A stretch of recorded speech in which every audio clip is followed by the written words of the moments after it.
So, in this video, we'll see how to design the differential amplifier or a subtractor circuit.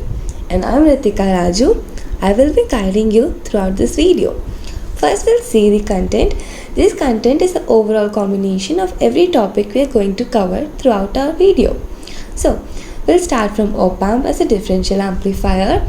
Then we'll see a quick recap on inverting and non-inverting op-amps. We'll see the differential amplifier as a combination of inverting and non-inverting op-amp.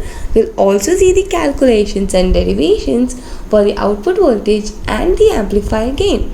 Of course, we'll see the characteristics and the applications of differential amplifier.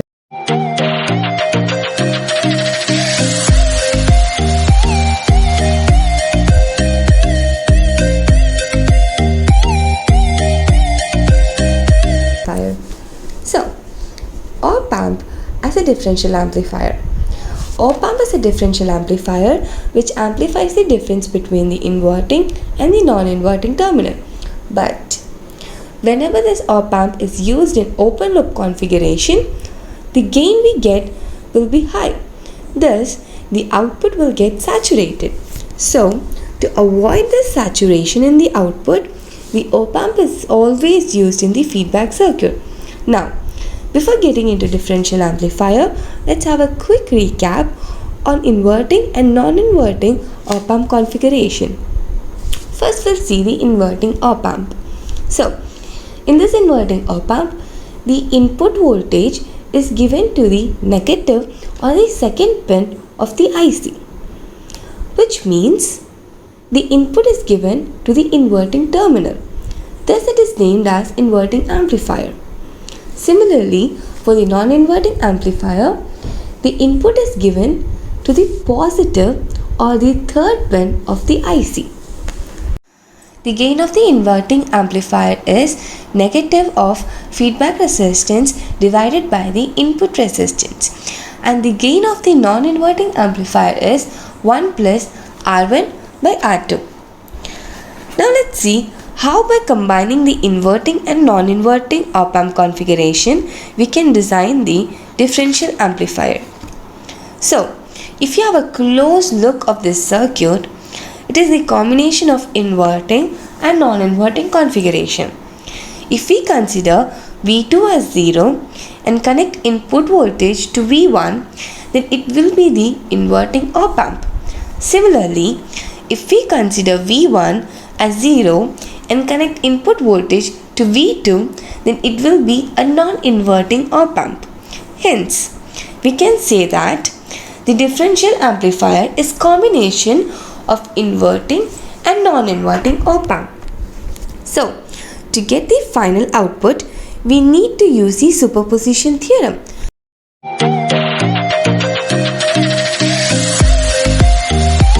So, let's begin with the calculation.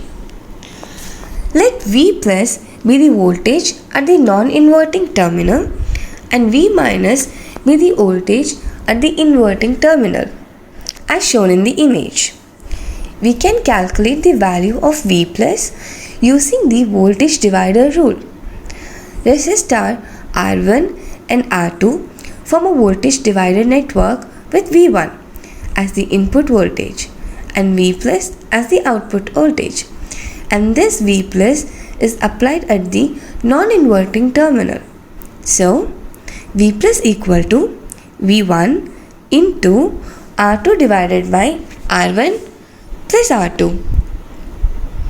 If V plus is the input to the non-inverting terminal and G plus is the gain of the non-inverting amplifier, then non-inverting output V out plus is given by V out plus equal to V plus into G plus. From the above circuit, we can also calculate the non-inverting gain G plus.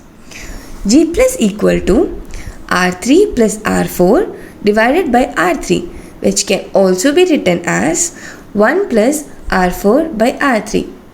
Using the values of V plus and G plus in the equation of V out plus, we get V plus equal to V1 into R2 by R1 plus R2 into 1 plus R4 by R3.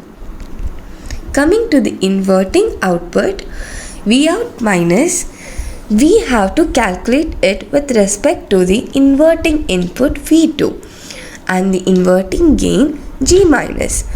Therefore, Vout minus is equal to V2 into G minus. From the above circuit, we can calculate the inverting gain G minus as G minus equal to minus of R4 divided by R3. So, Vout minus is given by Vout minus equal to V2 into minus of R4 by R3. We have both Vout plus and Vout minus values. To get the final Vout value, we have to add these values based on superposition theorem. So, Vout is equal to Vout plus and Vout minus. Therefore, Vout is equal to V1 into R2 by R1 plus R2 into 1 plus R4 by R3 minus V2 times R4 by R3.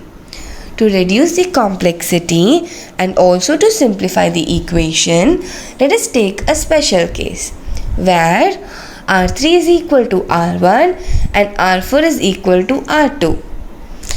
If we apply these values in the above equation, the output voltage is Vout equal to R2 by R1 into V1 minus V2, or Vout is equal to R4 by R3 into V1 minus V2. We can also say that the output signal of differential amplifier is proportional to the difference between the two input signals. Vout is directly proportional to V1 minus V2. Now, the gain of the differential amplifier. The gain of differential amplifier is the ratio of output signal and the difference of the input signal applied.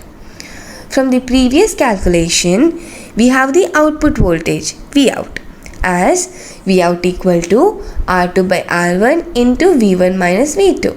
So using that, differential amplifier gain AD is given by AD equal to Vout divided by V1 minus V2, which could be simplified into R2 divided by R1.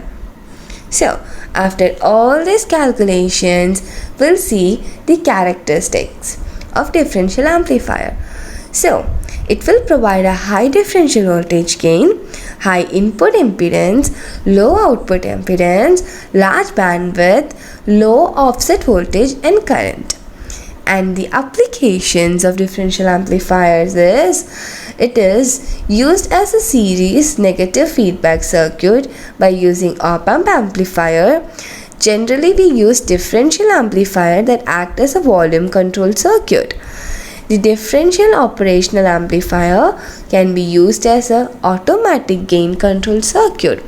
And also, some of the differential operational amplifier can be used as a amplitude modulation.